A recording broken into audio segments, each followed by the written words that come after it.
All right, I'm Okay. clicking go live here. Ready? Hold on just a sec. Okay, you're on. Good evening. Welcome to the January 12th, 2021 regular school board meeting. I'd like to call the meeting to order. Can I have you please stand for the Pledge of Allegiance?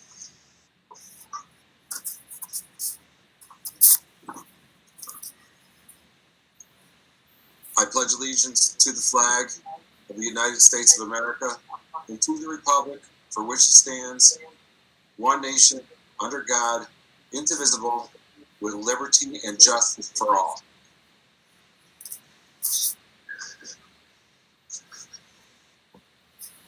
Well, welcome. I want to get some introductions done. My name is Bill Haddad. I'm the school board president. Mr. Lauren Crosby, our vice president. Wes Hood, Tim Bazan, Deb New, Kathleen Niles, Tracy Quinn, rounds out our board of directors, our board of our school board. Our superintendent, Mr. Bissetta, Mr. Clancy is our assistant superintendent, and Mr. Finuccio is our business official. So welcome. All right, routine matters. Can I have a motion for Board of Education minutes December 8th and January 5th, 2021, please? So moved. Tim. Second. Wes, any discussion? All those in favor? Aye. Opposed? Carried. Treasurer's report from October and November 2020. May I have a motion? Any discussion? All those in favor? Aye. Opposed? Carried. Extra classroom curricular reports from October and November 2020. May I have a motion? So moved. Second. Any discussion? All those in favor? Aye. Opposed? Carried. The budget transfers that's in your packet. May I have a motion, please? So moved. Second. Any discussion? All those in favor? Aye. Opposed? Carried. The 2020 audited financial statements corrective action plan. May I have a motion, please? So moved. Second. Any discussion? All those in favor? Aye. Aye. Opposed? Carried. Your CSE recommendations are listed in your packet. May I have a motion, please? So moved. Second. Second. All those in favor? Aye. Aye. Opposed? Carried. Okay. This is our first public comment period. I did not receive anything I didn't see any emails today. I know. Nope. Okay, we've got a lot to talk about. So we're going to start out with our very first presentation. Our superintendent, Mr. Bissetta. On the agenda here, I have two items: the district mid-year report and a COVID response update. I will turn it over to you folks. Okay, thank you.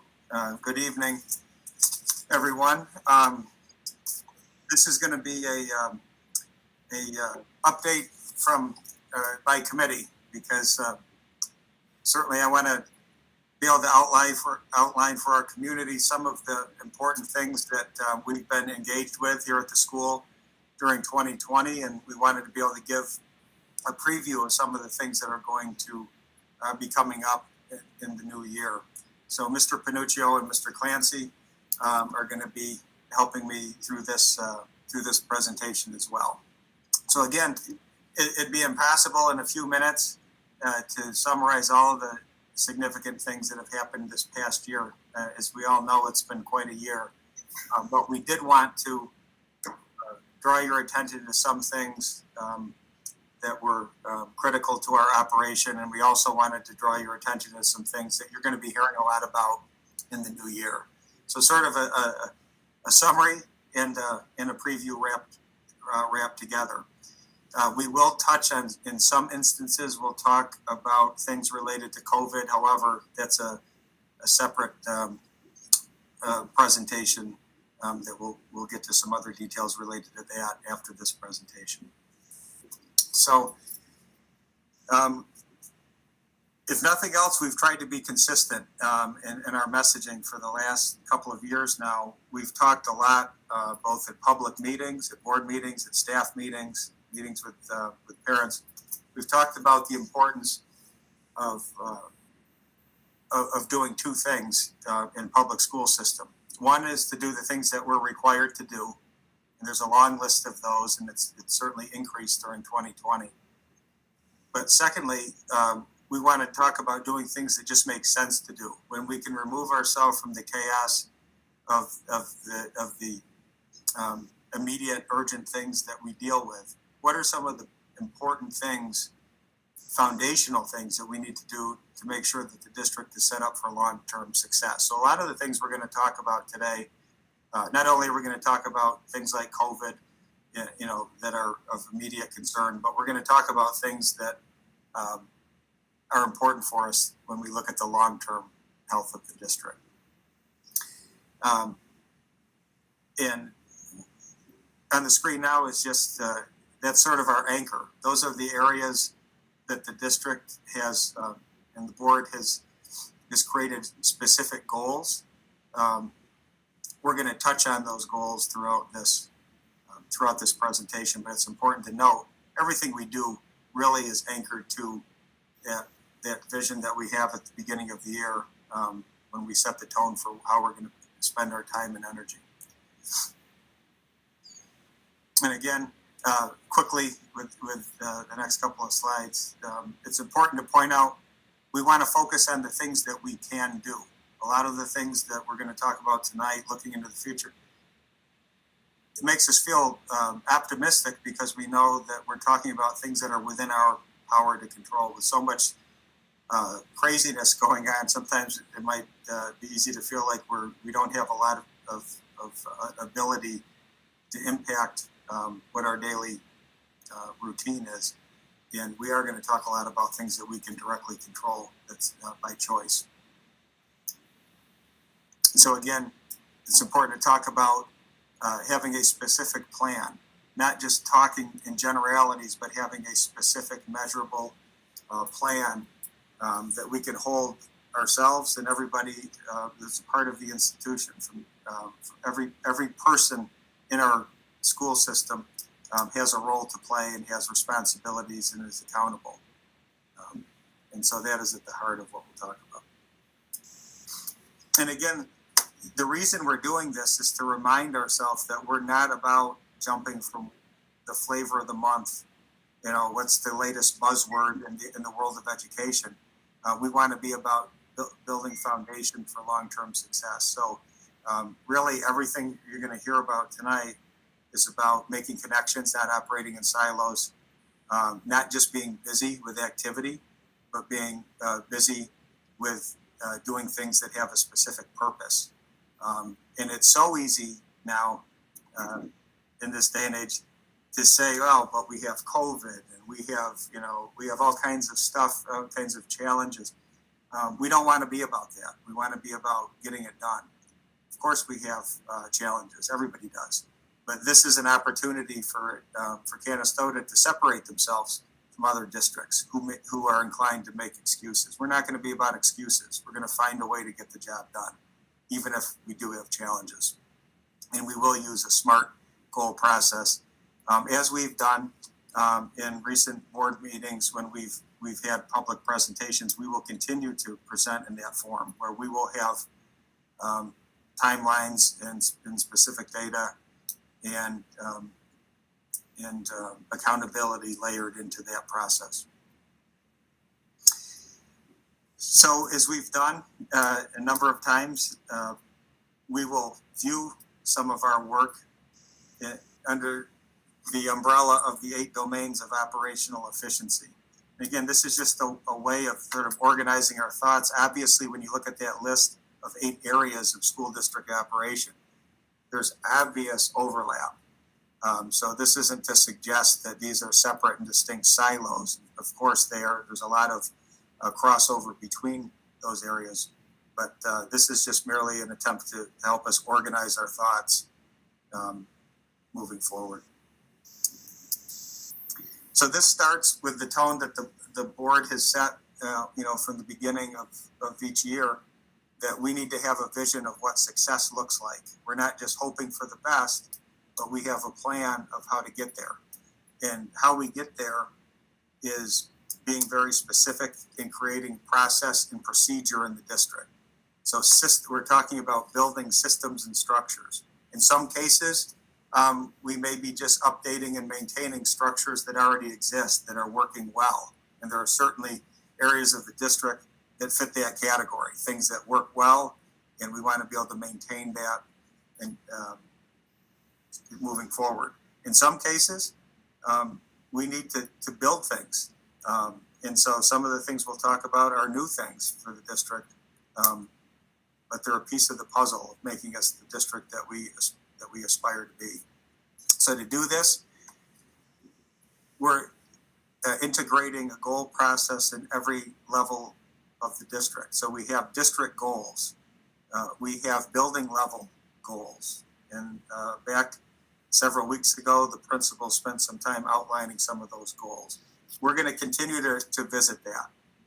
For example, we're only, a month away from having our next update. And so I think we're all anxious to see how are we doing? What are the things that we're experiencing success with? And what are the areas that we can use the data that we've gathered to say, you know what? We need to address this. This is something we need to get better at. How do we create a plan that's going to get us to where we need to go? So it's all about being specific. We also are going to be layering in the second half of this year, department level SMART goals that will be presented at the board meetings. So for example, our transportation, buildings and grounds, and food service departments also will be sharing with you the goals of how can we become more effective, more efficient in our operation? How can we deliver the highest quality of service to our families and our community? It only makes sense that every area of our operation is doing that. So it's not only about the instructional side, but also all of the operational side of the district.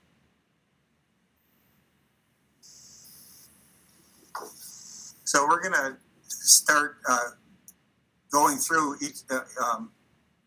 each of these domains, and so Mr. Clancy, I believe, is going to go through the curriculum and instruction phase, and then Mr. Panuccio is going to come in after that with some other ones, and we're going to bounce back and forth a little bit. So, Mr. Clancy. Thank you, Mr. Pizzetta.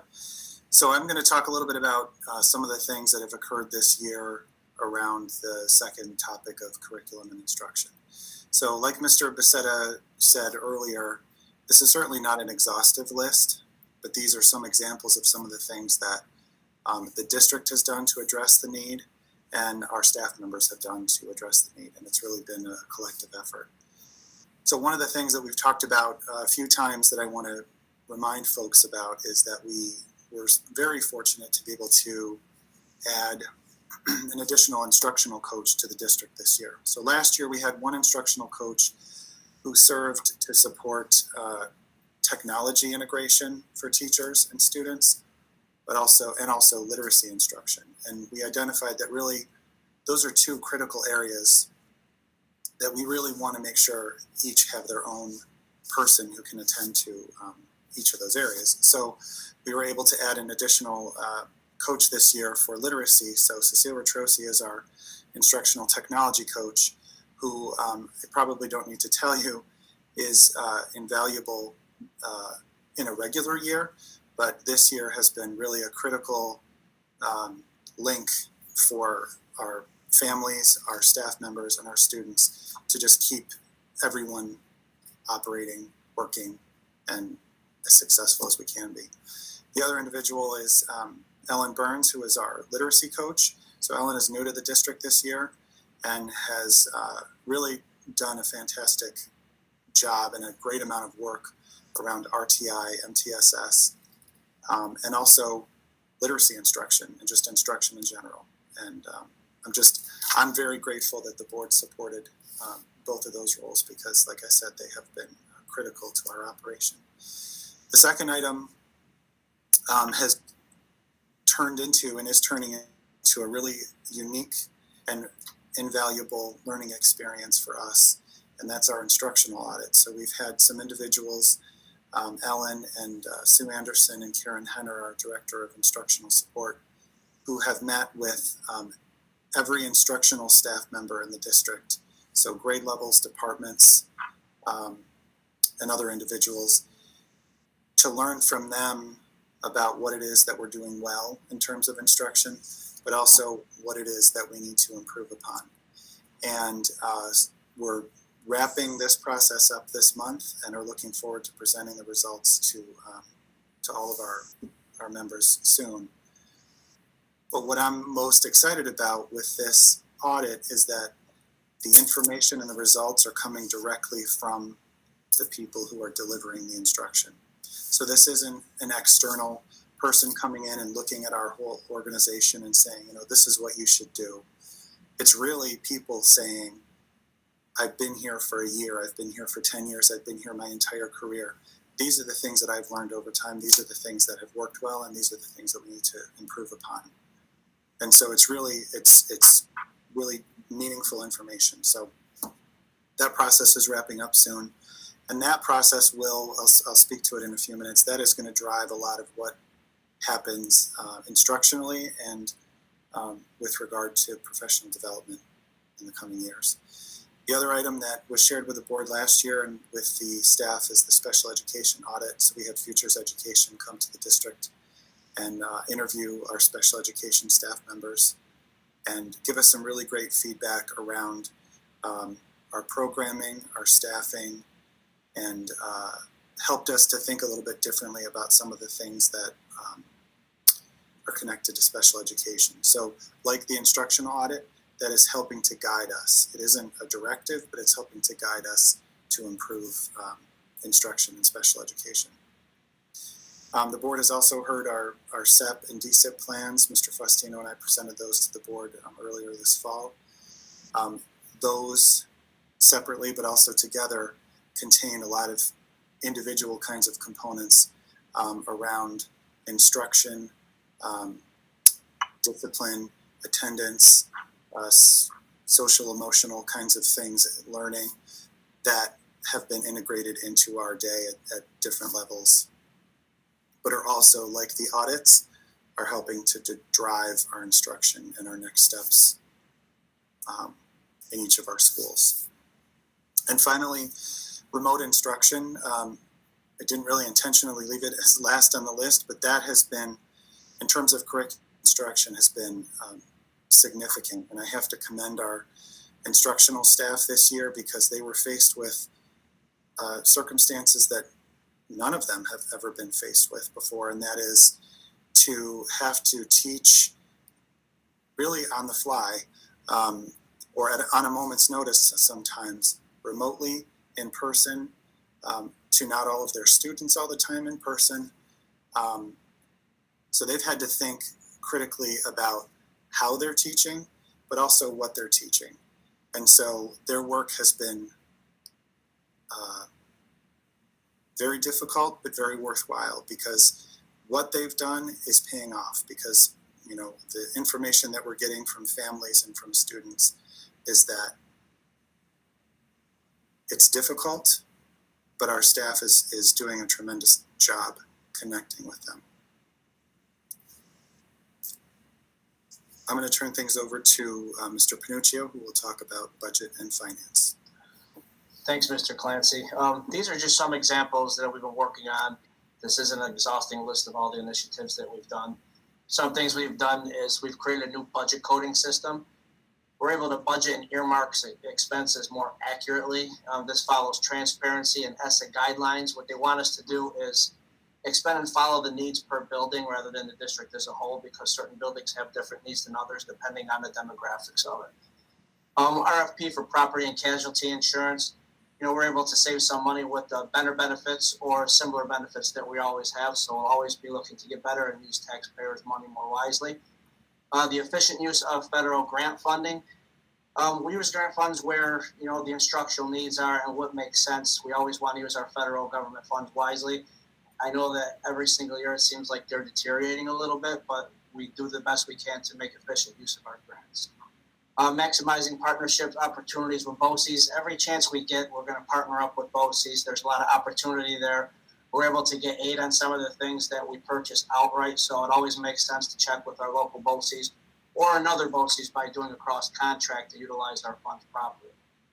And last, right now, exploring opportunities to maximize insurance benefits. So what are the future plans? What makes the most sense for Canastota staff and retirees? We always want to make sure that, as I said before, we're having either similar or better benefits, but we're always going to see what makes sense for us and not what makes sense for other districts around us. So I'm just going to continue right here with the operation and infrastructure. We have yearly capital outlay projects going on. So every year we are allotted $100,000 to utilize. It's building specific, so we have to use it in a specific building. So this year, for example, Robert Street Complex on the first floor, we're putting in VCT tile and taking out the carpets. And next year, we're going to be doing the second floor. So each year, we're able to do these small projects to help the infrastructure and operation be a lot better in the district. The second bullet point, everyone's heard a lot about. We had a project vote last year on our Building Excellence project. We had that approved probably in October, and we went out to bid for it. So next Thursday, our bid is going to be complete, and we're going to find out exactly who our bidders will be, and we will approve them at a board meeting coming up soon. If the weather stays in good play, we can see the project start as early as the middle of February, but more will be posted about the information about that. And as far as COVID and safety compliance, Sean or Chris, you can kind of help me with this, but we've been working with our administration, our staff, the Madison County Department of Health, multiple committees in the district, the Board of Education, and the community on our reopening plans and process. So we always followed the rules and regulations. We never took any shortcuts. We have a hybrid model of in-person and remote learning, and all staff on board from instruction to non-instruction is very heavily responsible in this transition for what we have going on right now. Chris and Sean, I don't know if you want to add to that as far as the instruction side. I'm going to talk a little bit about it actually on the next slide a little, so I'll comment there. So one of the other items that I wanted to share with the board tonight is about professional development, which is really in many ways directly connected to the curriculum instruction summary that I provided just a few minutes ago. So these are the things that we've done to directly address some of the concerns and issues that have come up from our instructional staff and our instructional staff, but also some of the things that we did to try to think ahead. So one example is we provided summer technology professional development to our teachers, knowing that they were coming into a school year faced with challenges that, like I said before, they hadn't experienced before. So the tools in their toolbox might have needed to change. And so Cecile provided a couple weeks actually of different kinds of professional development for our teachers. And the goal with that was, like I said, was to build their toolbox, but also to help them feel as comfortable as you can right now, starting a school year, having to teach remotely, and again, like I said, in person. And I think that was really well received. Was it enough? No, but I don't know if any of it would have been enough to make people feel completely comfortable starting this school year, but it was definitely worthwhile. We also front-loaded all of our superintendent's conference days to September. So in a typical school year, we have had traditionally 2 days in September to start the year, and then a day usually in October, and then another day in March. And looking at the list of what we wanted to make sure people understood, and also what we were hearing from our staff members in terms of what they wanted to know about and what they wanted to learn.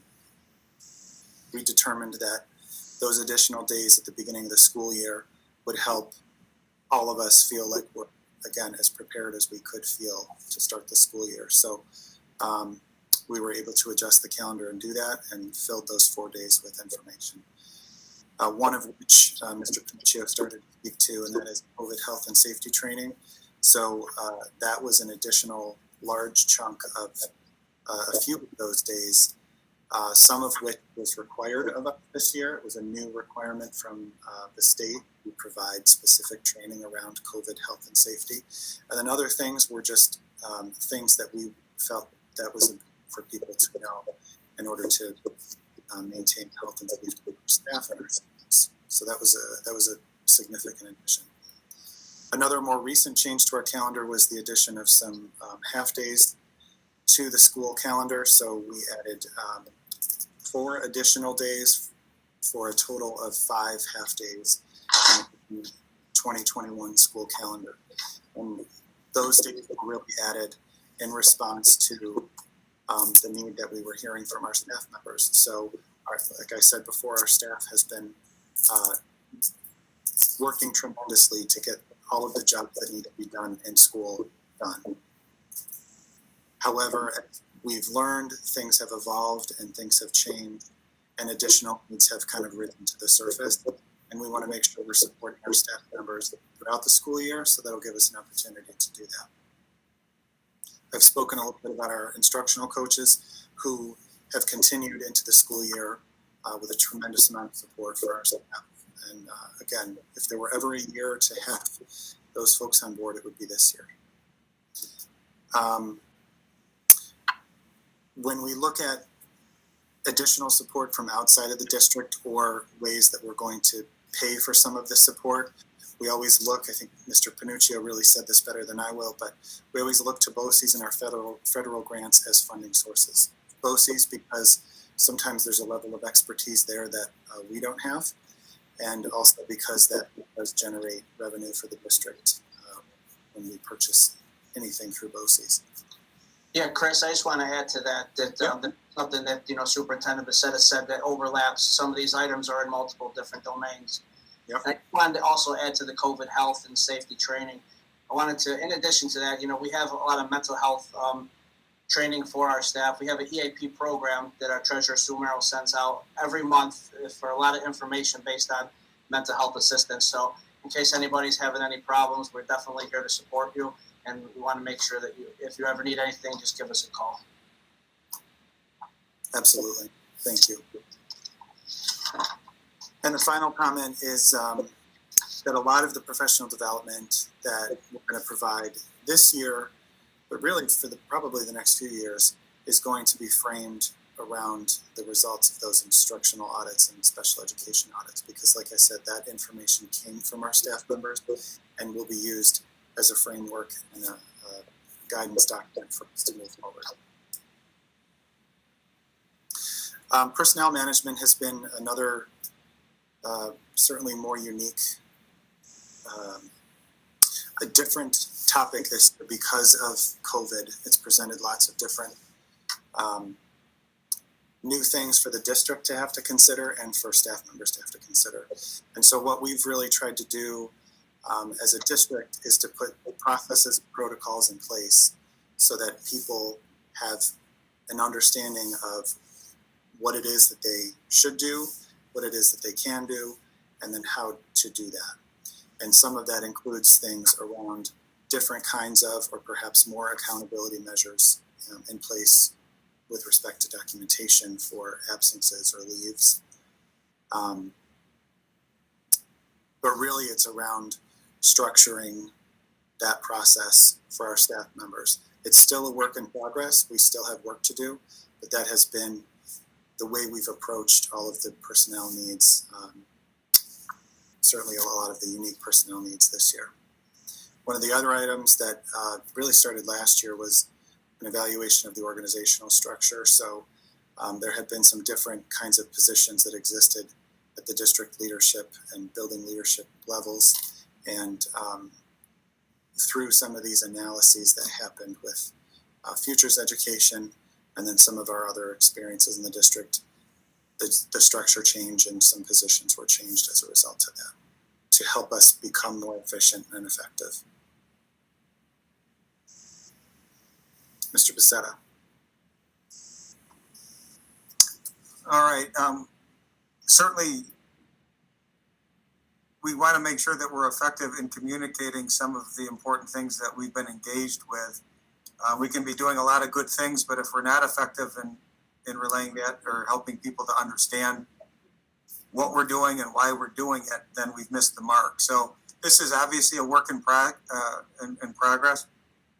We always can, I think, look to be more effective in the way that we communicate with our community.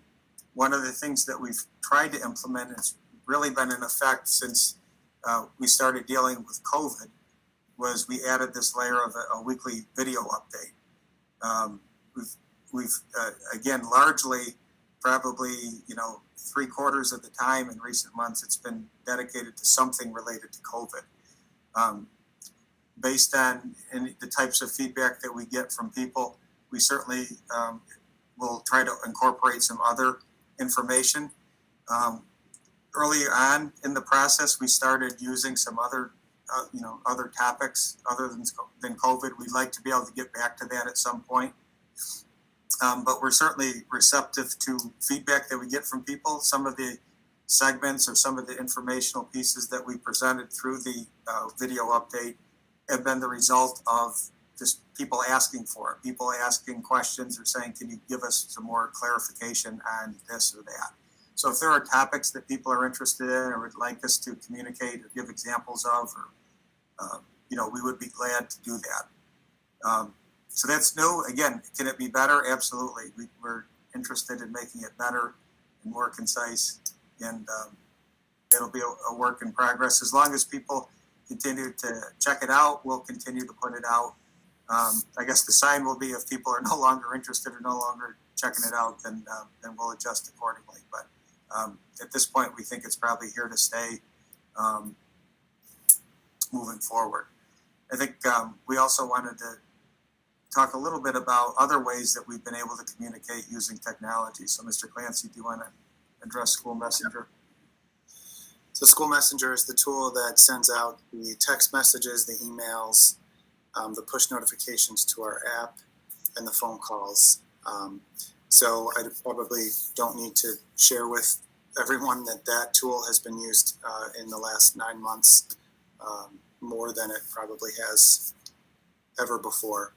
But as Mr. Becerra shared, when we have information to communicate, we always do consider what's the best way to get that information to the people who need to have that information. And so School Messenger does give us the opportunity to pick and choose a little bit how to do that. We've sent out hundreds of messages through School Messenger, but we also make an effort to make sure that we post whatever communication has gone out on our website, wherever that may be appropriate. So there is still a COVID page set up where we were putting all of our COVID messaging out because there was so much of it. We wanted to make sure we had really like a database for people to go back and reference information because we were trying to wade through all of the information that we were receiving and sharing with our community.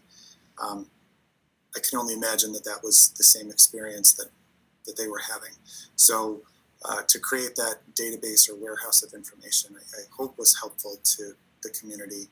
And we will continue to use School Messenger as our primary messaging tool because it does reach the greatest population most efficiently. But like Mr. Becerra said, we are always looking for different, better,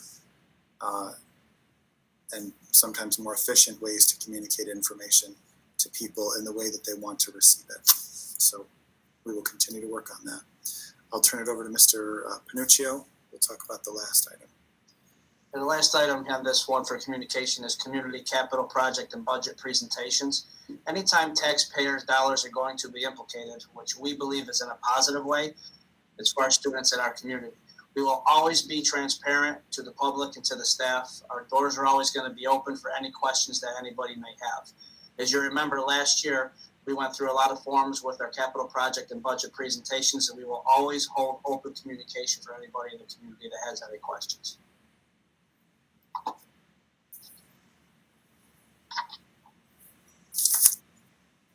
Okay, the final domain we were going to spend some time talking about was related to having external partnerships with our community and advocacy on behalf of the district. One of the, I think, positive developments in 2020 came about with the establishment of the Engage Canastota Education Fund. This was big because it really does two things for the district and the community. One, it establishes a landing spot for people, whether they be alumni or local businesses or just people who are involved and want to support the school district and the education of kids.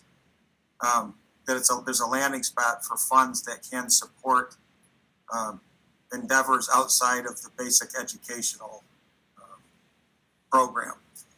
The second benefit is that it also just brings people together, positive people who want to do good things for the district. And so one of the things that started to happen, and obviously it will continue to happen, and it'll get easier as we're able to get back to a more normal routine where we can actually meet together and come together with groups of like-minded people. But one of the great benefits is that we'll bring people together and take the best ideas and really create some new and exciting opportunities for the school and the community. The focus is again really to connect the dots and tackle challenges collectively and find opportunities. That really leads to the second bullet: badging and micro-credentialing. This is something you're going to hear a lot about in 2021. We've really laid the foundation in recent months for this process. This fits in the category of, at the beginning of the presentation where I said we do the things that we have to do, and then we also should do the things that just make sense. We're not required to have an Engage Canastota Education Fund. We're not required to have a badging and credentialing program in the school. But those are the types of things that forward-thinking schools and communities do. That's what's going to separate us from the pack. And so we want to find those opportunities to create the connection to real world. A lot of what's required doesn't necessarily create a natural connection to the local economy, for example, or local social organizations. The badging and credentialing program is going to open the doors for students to be engaged in positive, productive learning that is directly linked to the local economy. So they might be able to learn from and interact with local business leaders. They may, in fact, be able to make a connection that could lead to employment. They might be a little bit more inclined to stay in this area rather than feeling as if they have to leave to find opportunity. So this is about, again, it's about finding opportunity and making connections. And at our next board meeting, we have a former teacher in the district and longtime community member Liz Garofalo, who's working on this project, and she's going to do an overview of this process so that people can see some real examples of this concept in action. And I think when people start seeing that, that gets them excited. So again, this is something that's going to pay dividends for us, not just going into the second half of this year, but it's going to help us for years to come. So we're really looking forward to both the badging and credentialing program and also really building the collaborative work with the interested community members on the Engage Canastota Fund. Just one more word on the Engage Canastota Fund. There is a board of directors that governs the board, but there is also going to be opportunities for anybody who really wants to be involved, who wants to participate in some of the committees that the Engaged Canastota group is involved with, there are opportunities for people to get involved. So there'll be more information coming out, and certainly opportunities that will be available for anybody who wants to be a part of that process. So be on the lookout for those things. I'm going to ask Mr. Panuccio to talk a little bit more about another grant that we were involved with this past year. Yeah, the DASNY grants through the office for Senator Rachel May. You know, having a quality and open relationship with our legislators is very important. One example is the DASNY grants through Senator May's office. For example, over the years, there's been a few grants who are involved right now in a $50,000 playground grant, in which board member Tracy Quinn took the lead on. We also have a $200,000 capital improvement plan, which really focuses on technology. Unfortunately, this is on the back burner, not by us, but due to New York State because they're $15 billion budget deficit. But these are a couple things that we've partnered up with our legislators for that we can help our community and school district with.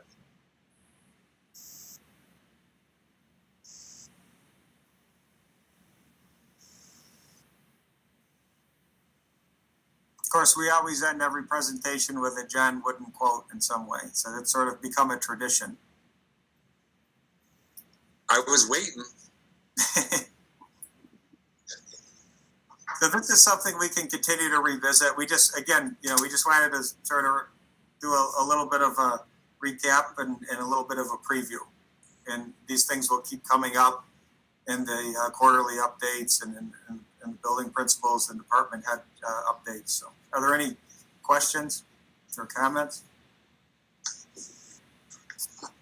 Mr. Panuccio, any more guidance out of New York State on anything new with budgeting or lack of funding or more funding coming? Well, it's kind of a circus, but if you want me to give you the elevator speech on it, Governor Cuomo was extremely happy about a week and a half ago, because now that the Democrats have the House, the Senate, and the presidency, he was very certain that they were going to be able to get the $15 billion to cover the deficit in New York State. So he was extremely happy and proud of that. However, our next week is when the first governor proposal comes out, so we'll kind of know where we look at with state aid. I've heard all the way to we're going to receive that proposal to we may not even know until March what our numbers will be. So anytime between now and when the budget vote is probably where we're going to know what kind of funding we get. Unfortunately, right now, the way I got to look at it is our state is in the deficit, and we've been told that we can receive up to 20% less than the funding we're supposed to get. So until I hear anything different, that's where I stand. Anybody else? Your microphones are mostly muted, so if you want to ask a question of our administration. Have we been taking a hit 20% since last July? Well, yes and no. The couple of the amounts that they owed us from last year, which they pay us in September, which be our high excess cost aid and BOCES aid, they did keep 20% with, but they haven't kept 20% of anything that is owed to us in 2021. However, the bulk of our aid will come between February and April, so I'll let you know. I would echo that what Mr. Panuccio just said. So far, they haven't been withholding those payments, but at some point, something's got to happen. And so is that either going to be filled in some way? What will the new administration, what will the impact of some of the political changes be? We're obviously going to pay close attention to that, because there still may be issues at the end of the year. They just haven't taken it yet.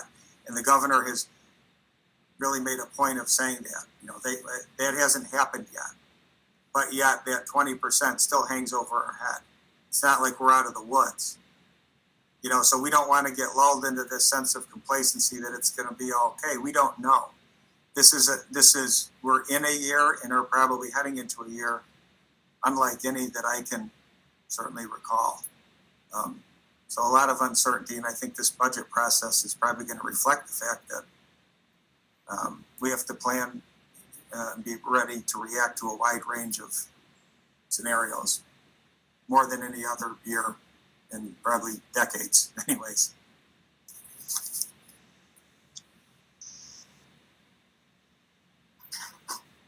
Anybody else? Yeah, I would like to ask Mr. Clancy, what are some of the innovative programs that the instructors are using for remote learning? So they're using tools like Cami, which is a tool that basically allows a teacher to upload any kind of document and a student can interact with the document at home. They're using, really our Google Suite is the main set of tools that a lot of them are using. They're using things like Seesaw, which is a platform that families, students, teachers can all interact on. That's really kind of a primary elementary tool.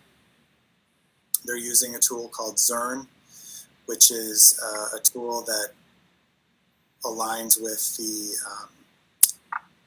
math modules and the ELA modules. So if a teacher teaches lesson 1, there are Zern support items that will help support students with that. We're using a lot of tools a little bit differently, so things like Smart Music, WeVideo,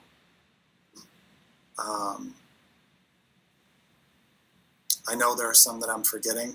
I'm sorry I wasn't prepared with a list, but I can certainly put that together and share that with you, because I know there are some that I'm not thinking of that they're using. So there are a lot of new tools in their toolbox, but there's also a lot of things that I think I'd shared this before that have been in the toolbox but are just being used.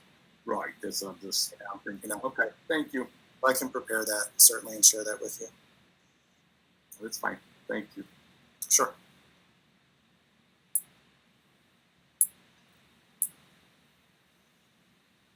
Anybody else? Okay, thank you. There is no old business this evening. New business. Resolved that upon the recommendation of the superintendent of school, the board does hereby approve the following donations. $400 from the First Presbyterian Church for winter coats, hats, and gloves, and face masks from Excellis Blue Cross Blue Shield. May I have a motion? So moved. Second. Discussion. Thank you. Say that out loud. Somebody said it. I hope you heard it. Yeah, thanks to both organizations. It's very nice. All those in favor? Aye. Aye. Opposed? Carried. Resolved that upon the recommendation of the superintendent of schools, the board does hereby approve the agreement between Canastota Central School District and King & King Architects for the 2021-2022 Capital Outlay Project number 21-44-7108. May I have a motion, please? So moved. Second. Any discussion? All those in favor? Aye. Opposed? Carried. Resolved upon the recommendation of the superintendent of school, the board does hereby approve the resolution regarding the state environmental quality review seeker for the capital outlay project. And I am going to read this. Resolution regarding the state education quality review capital outlay project, whereas the Board of Education, the Canastota School District, the board, has considered the effect upon the environment of proposed work, including but not limited to the following: replacement of the carpet on the second floor classrooms of the Robert Street School. Whereas the board has reviewed the scope of the project and has received and considered the advice of its architects with respect to the potential for environmental impacts resulting from the proposed action.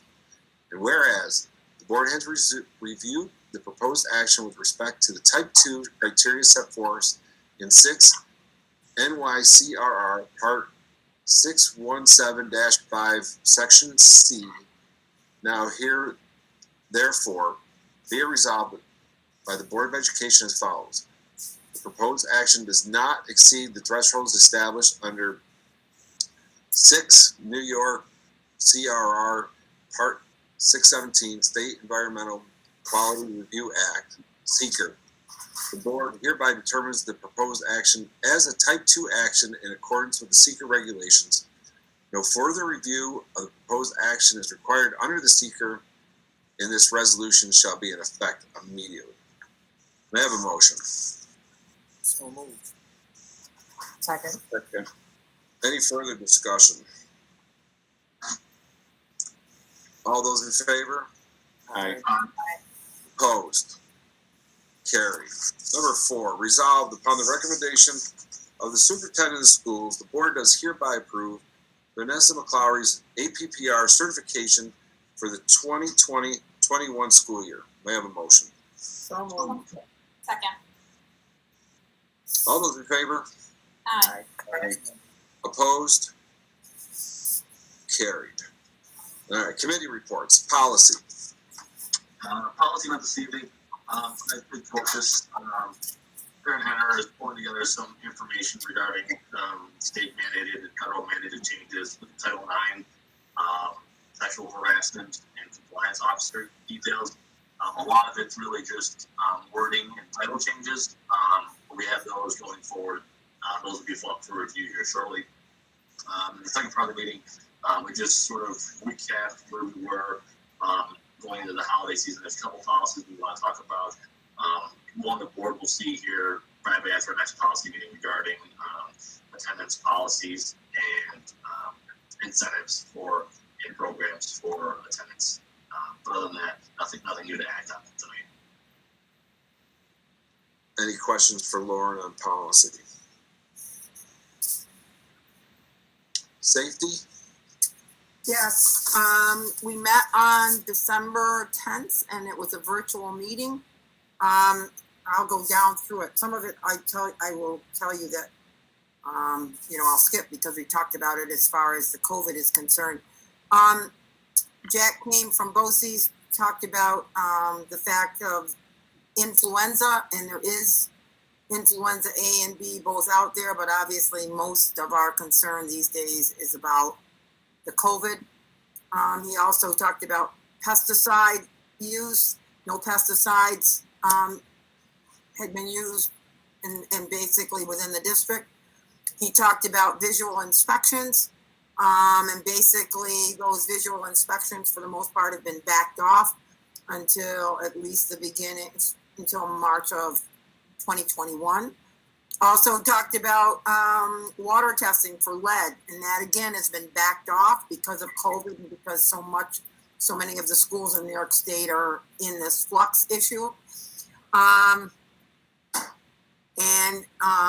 Actually the schools have to be in full occupancy in order for that testing to be done. So obviously we gotta wait. Fire drill frequency, and again, the fire drills, and that basically I think we were up to date with the fire drills and the lockdown. COVID update, and again, we talked about all those necessities as far as the district is concerned. So I'm not gonna, I won't go on with that. We did also talk about the quarantine process, and again, we've talked about that kind of at length, and the fact that we're not the deciders. The decision makers are not, that doesn't basically come from the school, but rather from Madison County Health Department. Then there were also, we talked about capital outlay, and again, we talked about that. And things have moved along since December, so that's passé. Talked about the fact that PPP procurement is still going on. We also talked about, as Nick mentioned earlier, mental health issues and basically, what was available for staff. And right after that, our meeting, I know that Nick talked to Sue Merrill, and again, the packets for EAP were ordered, and again, that the whole thing went out to, all staff as far as that if there were issues, and please feel free to access the EAP program. Talked a little bit about, again, teachers would be in phase 2, and obviously that's coming down as we speak. And indeed, the teachers are there. Teachers are indeed in phase 2. And then Roseanne Gardner, who is now the high school nurse, and spoke, again, quite strongly about the fact that our adults in our buildings need to realize, and as we realize, that they are stressed themselves and that they need to take care of themselves, because that if they don't take care of themselves, then that becomes evident to our kids and our students. She just reminded us all to make sure that we're all hydrated, physically and mentally strong. And then the last note was that, and I think it came from Nick, that indeed there is a light coming to the parking lot at Southside. So that's the way the meeting ended. Outside light coming to Southside from the building project. Nick, did I miss anything? I don't think so. That was very detailed. I just have one. I have a question. Is there a supply chain issue with PPE? No. No, we have enough PPE. We have plenty of PPE, and we can get more PPE. Okay. Okay. Anybody else? Any questions for safety? Okay. Academic. No, we haven't had a meeting. Okay. Facilities. We have not met. After next week, I anticipate that we'll be meeting quite regularly. I'm looking very forward to it.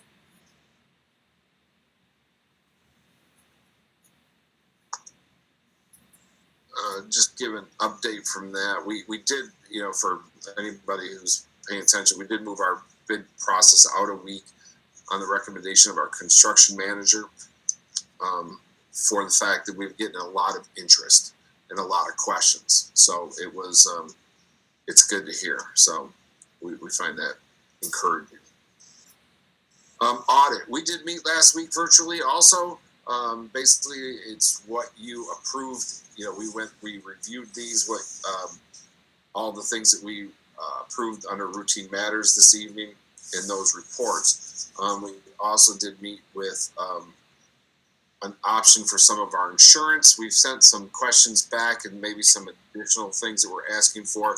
We're hoping to get that information back and we get that presented to the full board, where we're looking at some savings and some maybe enhanced benefits or some things like that, but definitely some savings to the district. So hopefully we'll have that here shortly. And then there were some timing issues if we were to make some changes and things like that. So we wanted to make sure that we had all that information for the full board. But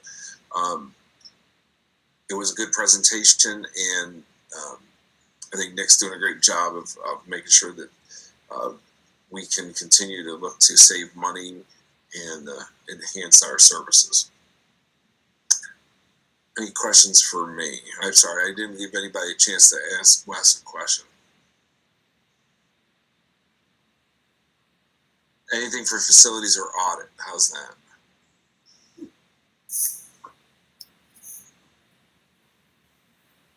Okay, board comment period. I have a couple things. Go ahead. Did anybody else last night get on for the Oneida Herkimer Madison BOCES presentation with Jim Van Warmer? Anybody else do that? No. Well, I got on, and it had to do with connected community schools, which apparently has begun in Rome. It began in Rome, and now it has expanded to other schools in Oneida County, as well as maybe one or two in Herkimer County. And there's been some interest in schools in Madison County. Basically, what the presentation was last night, and it's just something that I think maybe that we should look into. the connected, and I'm just reading off the blurb that came to all of us, the Connected Community Schools model exists to make sure that every student has the resources and support they need to be successful. Connected Community Schools are uniquely situated to meet the needs of our community members while helping to increase their buy-in to their school districts and overcome any potential barriers to their students' success, both academic, social, and emotional. Basically, what this does is, it seems to me, and again, this was just an hour's presentation, but it basically is an organization and a model to help us create a foundation whereby we can utilize those, particularly nonprofits, but not all those services that are in the area. And they will come in and they will help set it up. The community school strategy emphasizes flexibility while maintaining localized, customized, and collaborative approach to addressing students' needs.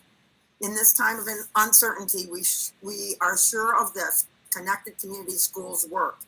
And what they said about the coming year and this spring was that they are hoping that it will become part of a BOCES shared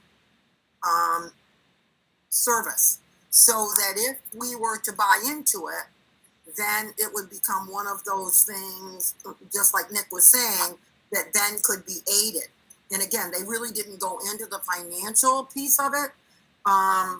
But they talked, for example, about, how this impacts children and families, whether in all different areas, not only academic, but feeding kids, making sure they've got, fuel for if, they go home to a cold house. And basically what they kept saying was, this is not, okay, you just put a Band-Aid on it. And so therefore you get them, the filling up the tank, or, not filling it up, but maybe a quarter for this weekend so they can get through this weekend. Their whole purpose is to make it so that the school and all of these community assets work together to make a better interaction for our kids, so our kids can be successful. And again, that was the whole impact of their presentation. And I know, for example, they talked about the fact, obviously, it's at Rome, Mount Markham, New York Mills, Waterville. So that it's already in existence in those places. And the impact, apparently, they've gotten money from sounds like they got money from the state. They got money from NICET and AFT, and their focus is, and it's funny because after all, here it started in Rome, which obviously is an urban city school, but their focus, she said last night, was rural education. So I thought for the spring it might be something that, we can look into, because it was an interesting presentation. So that was something that I did last night. I told Tammy that I'd like to get on, and I got on. The other thing, and again, I don't know how I'm, in a sense, I'm going to say this, but as of the last, and again, we haven't met publicly in a while, but in the last week at least, and before that, I think I've come to realize how important it is for public education and for particularly our teachers and our adults, whether or not they're remote or whether or not they're in the classroom. When times are unsure and our kids are worried and upset, I think it's very, very important. And I want to thank our instructors and thank our school staff, because I think they are, again, rocks when it comes to oftentimes at home, when there may be no parents and when kids have questions. I think it's really, really important. And I just want to say thank you. And I think that this is very unsettling times. I know I've talked to my grandchildren, and I don't know about the rest of you, but I, at the age of over 70, have never lived through a year when two events hit me like in these what's hit me since 2020. And I just think it's really, really important that I just want to say thank you. And I want to say thank you to the educational system in the state of New York.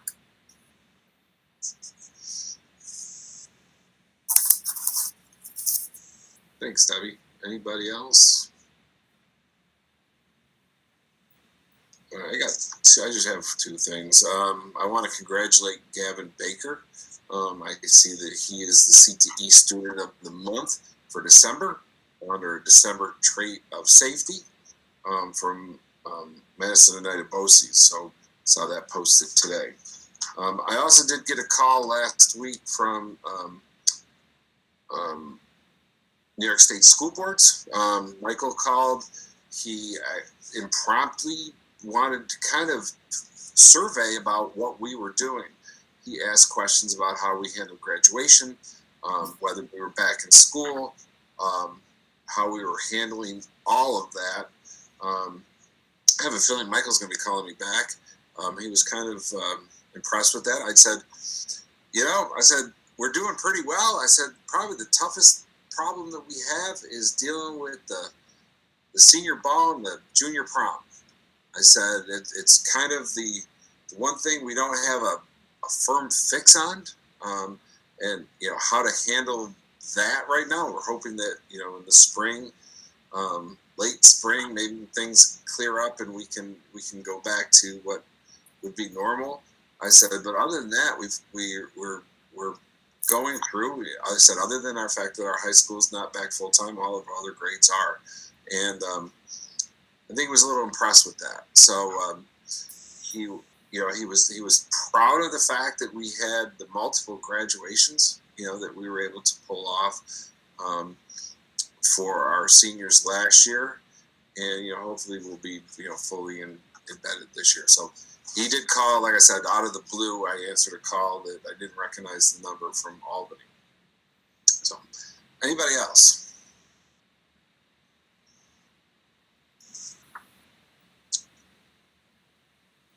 If you're muted, all right, I'll give you one more sentence. Okay. Superintendent's report. Sean. Okay, thanks. I will. I'll do a little bit of the COVID update now. So I think we're gonna flash that up on the screen. Obviously, I know everybody has COVID fatigue, but for the time being, it's still a reality in our world, and certainly in schools we deal with it every day, all day long. So a couple of things that we've really tried to categorize our work in three main areas.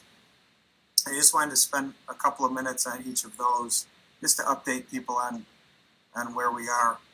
Some things that I'm going to talk about, I apologize that some people have probably heard it many times if you watch the videos and read our communications, but some of these things are important enough where we do want to make sure we're getting accurate information out, because I will still get questions from people sometimes asking for clarification. So first area has to do with the contact tracing process. One of the things that has evolved over the last probably month and a half or 2 months has been that the school district has become more involved in this process. We just want to clarify to what degree the school is involved. And I should also say that there's no two cases that we've dealt with from the very beginning of the pandemic have been the same. Every case has different timelines, different factors, different layers of potential exposure or those sorts of things. And so we look at each case as a puzzle. Sometimes we find out, for example, that there's a positive case from the staff member or the family of the student directly first. Sometimes the information comes from the Department of Health. So even the way that we learn about it sometimes, sometimes varies depending on the circumstances. But the thing that has most notably changed in recent weeks is that we will now, the school district has a much greater role in directly contacting people who may in fact be in a quarantine situation. So, early on in the pandemic, that was entirely handled by the Department of Health. When there were a handful of cases, for example, in the county, they would be doing the notification to the positive person, the contact tracing that was related to that, and then they would notify the school, they would notify the people involved that they were quarantined. When the cases regionally started to really grow tremendously, that no longer became possible for the county and their staffing levels to be able to keep up with all of the contacts that need to be made.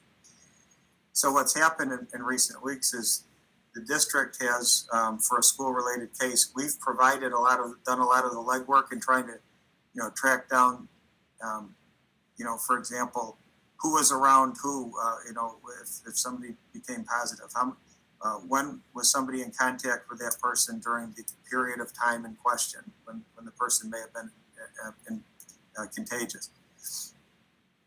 Were people wearing masks? What was the distance between them?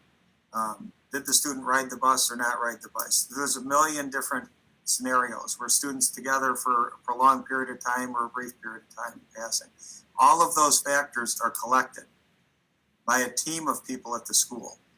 We're committed to making sure that we have safeguards so that things don't fall through the cracks. So when we have a positive case, not only will I be aware and our central office team, but we will also make the direct supervisor who supervises that area aware, and the nurse that would be attached to that area of the building of the district. So we have multiple people who are involved with this process, gathering information. Now, we've done this enough so that we have a pretty good idea what the Department of Health's answer is of whether a person will or won't be quarantined or when. But we still defer to their expertise to go through the spreadsheets that we've completed for them. And only after they review that and give us clearance to notify people that they'll be quarantined do we start making the contacts.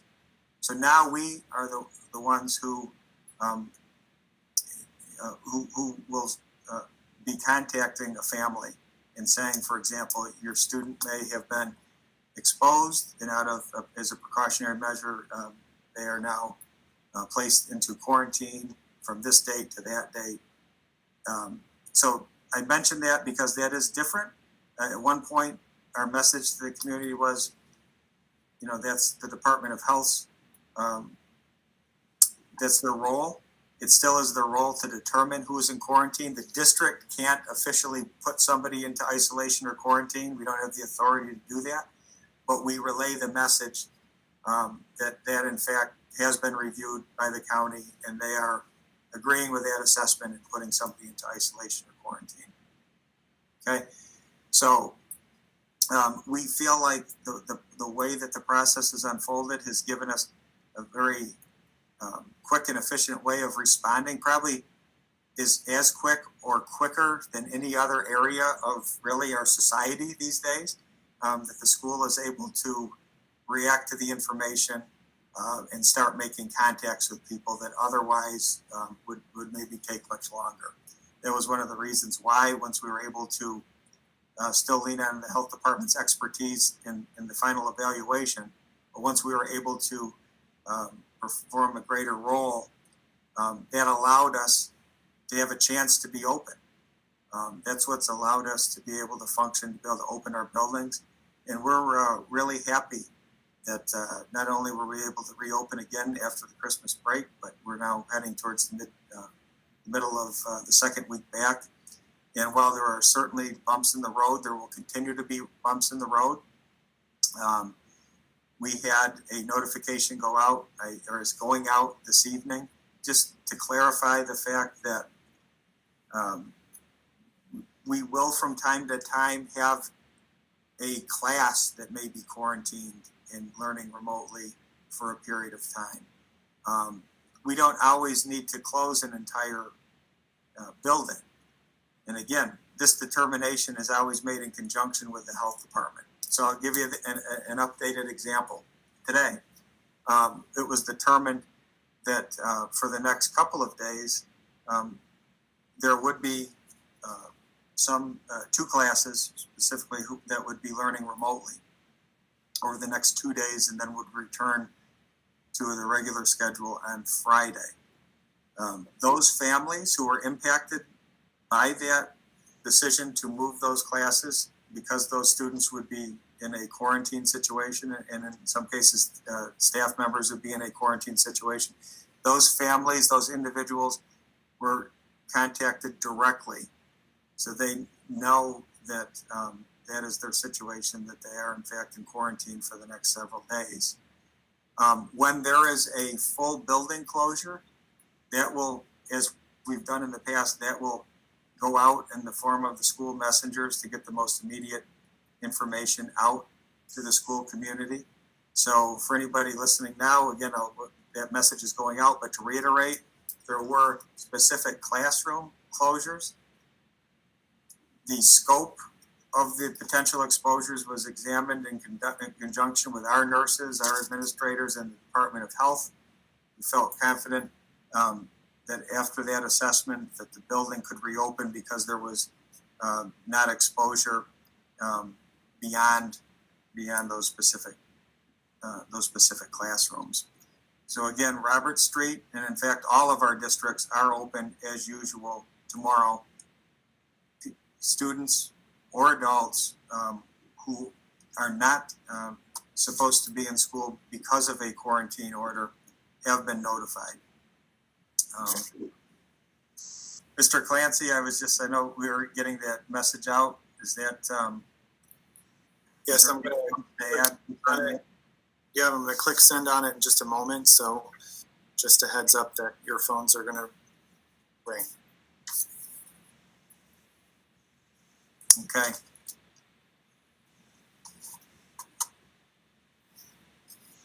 All right. And so again, the whole point of me going through that was just to let you know, because I occasionally will have somebody ask the question of how can you possibly have, in good conscience, have our students back in school?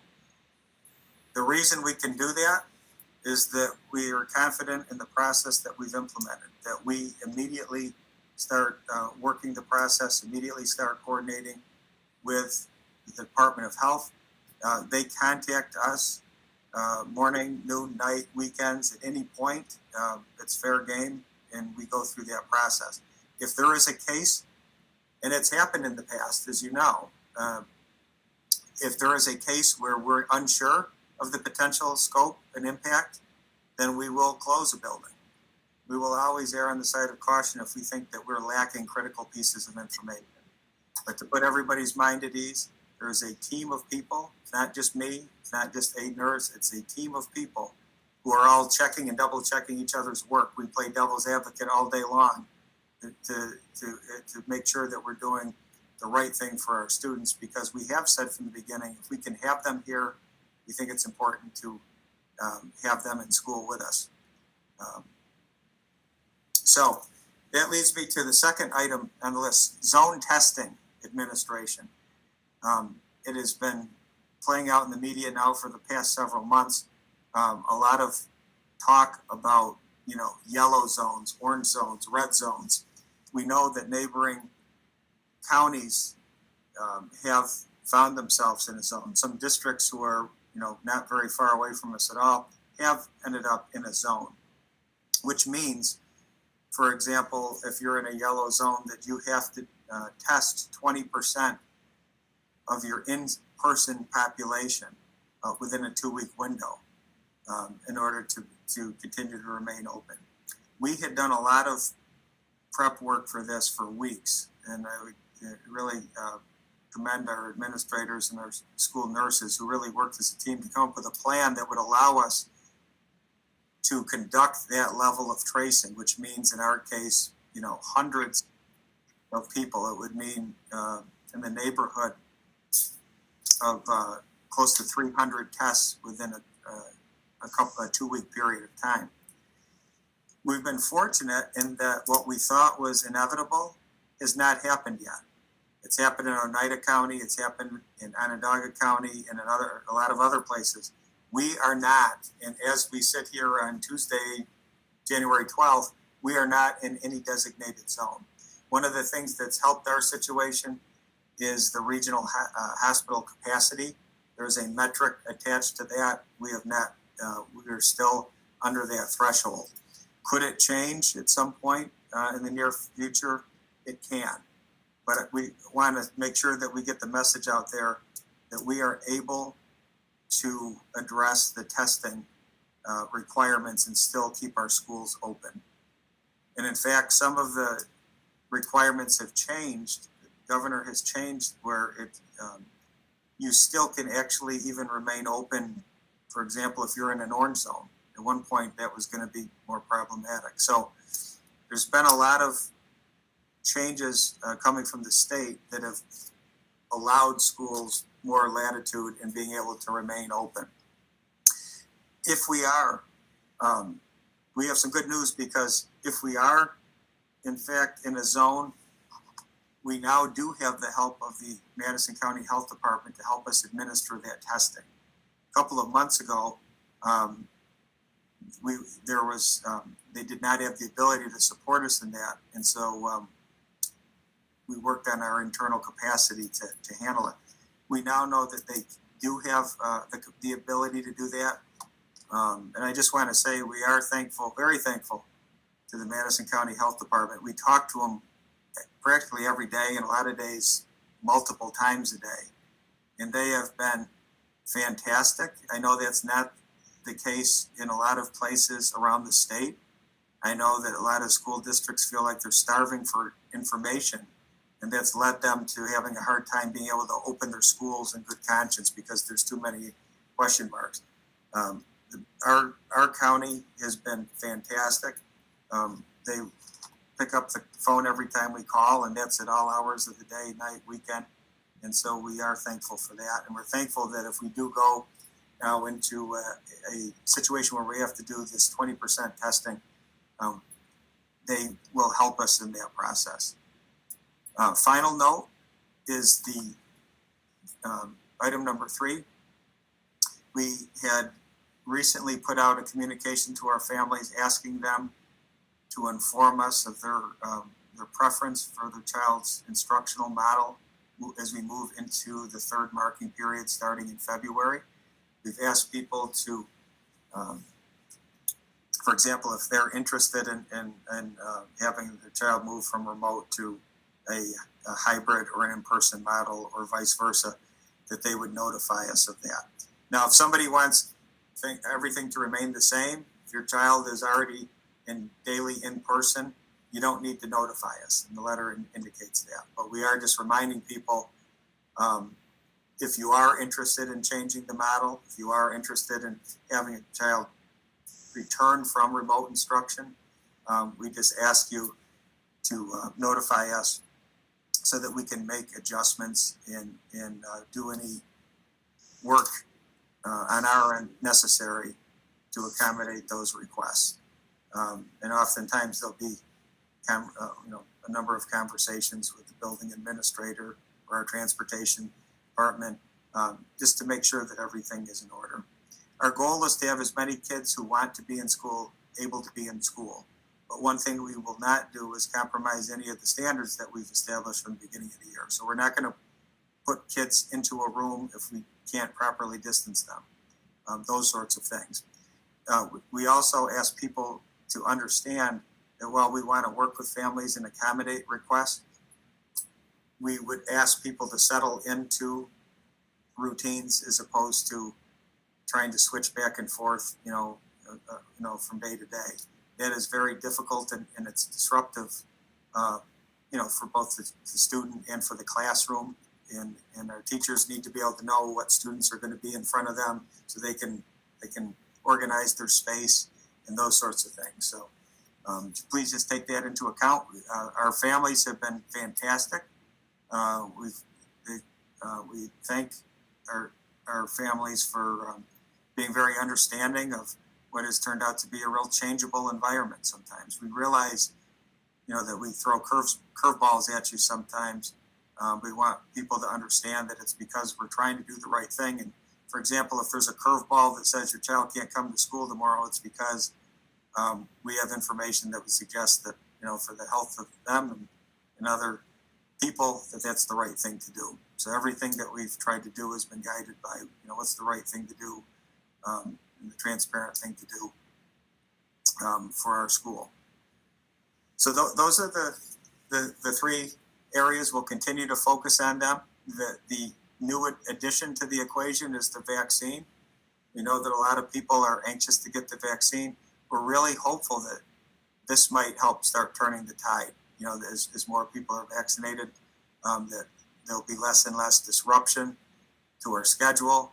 And I think we're all looking forward to getting back to the day where all of our presentations and all of our time is spent on just talking about how do we make Canastota the best school district in the region, and not just talking about things like, vaccines and masks and distancing and those sorts of things. So again, thank you to our entire school community for helping us through this process. And as always, if there's questions, we're always glad to address them. People want to send us emails, they want to call us. Always willing to answer questions. I would much rather have people, if there's a question or there's something that they think we're doing wrong, I'm always here. I will always talk to anybody. I'll meet with people. I'll talk to them on the phone. I'll respond to you through email, whatever works for you, because I would always want to make sure that you have the information that you're asking for. And I don't want people to have to speculate or rely on things that sometimes aren't always reliable sources of information. So please reach out, and if we need to clear up something, we'll gladly do it.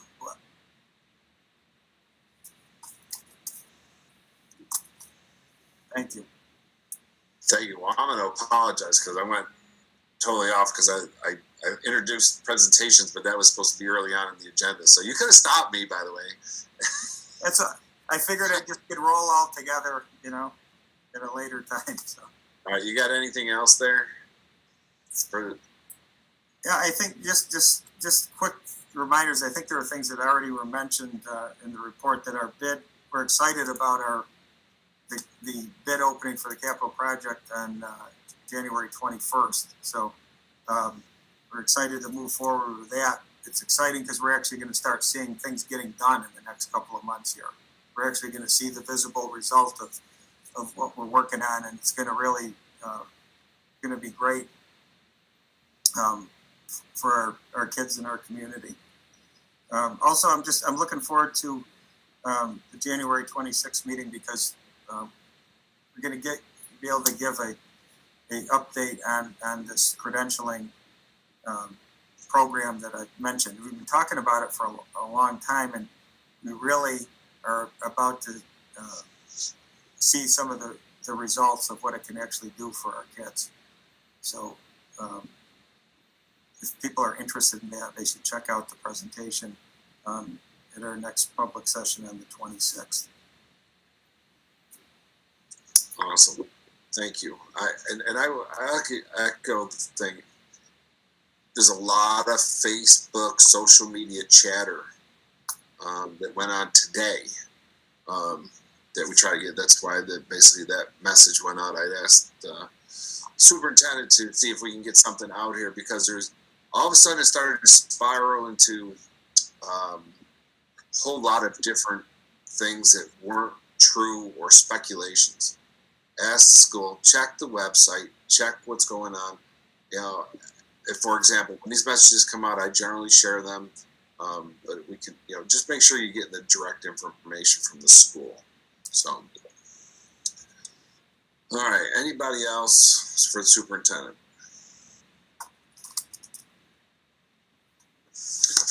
Okay, personnel recommendations. All appointments are pending clearance on fingerprinting. Resignations and retirement. Resolved upon the recommendation of the superintendent of the school, the board does hereby accept Tessa Hines, letter of resignation as a permanent food service helper effective December 23rd, 2020. May I have a motion, please? Second. All those in favor? Aye. Opposed? Carried. Resolved, upon the recommendation of the superintendent of schools, the board does hereby rescind Tamara Patney's letter of intent to retire on January 29th, 2021. May I have a motion? So moved. So moved. All those in favor? Okay, all those in favor? Opposed? Carried. There is no permanent positions. The substitute positions here, I'm going to separate with 1 and 2, and then I'm going to do 3 separately, if that's okay. Resolved upon the recommendation of the superintendent of schools, the board does hereby appoint the following substitutes. Tessa Hines, food service helper at $12.31 per hour, effective December 24th, 2020. Jenna Watson, non-certified sub-teacher at $85 per day, sub-teacher aide and library aide at $13.51 per hour, and school monitor at $15.17 per hour, effective January 8th, 2021. May I have a motion? So moved. Second. All those in favor? Aye. Opposed? Carried. All right, resolved upon the recommendation of superintendent of schools, the board does hereby appoint the following substitutes. Karen Niles, non-certified sub-teacher at $85 per day and sub-library aide at $13.51 per hour, effective December 8th, 2021. So moved. Second. All those in favor? It was January. What's that? The date, January 8th. You said December 8th. Oh, I'm sorry, January 8th, 2021. So moved. Second. All those in favor? Aye. Opposed? Any abstentions? I'm abstaining. Thank you. All those in favor, or we're good, carried. Or all those, yep, okay. We moved on that. Coaching, resolved upon the recommendation of superintendent of schools, the board does hereby appoint Eric Van Slyke as a varsity bowling coach for the 2021 winter season at Top Step at $1,650.75. I have a motion. So moved. Second. Second. All those in favor? Aye. Aye. Opposed? Carried. Resolved upon the recommendation of the superintendent of school, the board does hereby approve Lisa Conklin's request for unpaid leave January 11th through January 15th, 2021, a total of 5 days. May I have a motion? So moved. Second. Second. All those in favor? Aye. Aye. Opposed? Carried. This would normally be our public comment period. Didn't have anything early. The future dates, February 9th, 2021, regular school board meeting. Well, we've got something between there, right? Yeah, January 26th, February 26th. 6:30. It'll be virtual again, correct? Yeah, I believe, I think that's the plan at this point, but we'll see. Yeah. Things change by the day, so. You're, just so everybody's aware, the actual bid openings for the project on the 21st, are those going to be remote, or are you guys allowing them into the, I'm just curious on how to handle it. Oh, it's Wes. What's that? Yeah, we're remote. Okay, very good. Yeah, we've worked with the construction manager and our architects to make sure, they've looked into it. We feel confident that even though it's a different thing, it has been happening. It is something that is allowable to happen, and so we figured that's to be able to reduce the traffic and the number of people coming. That was the way, the thing to do. Okay, so January 26th, February 9th. I would like a motion to go into executive session for personnel matters. I do not believe that we are going to come out with any other business after that. So if I'm looking for a motion, please. So moved. So moved. Any further discussion? Okay, so carried. We are now in executive session. Thank you. And we will now meet in our other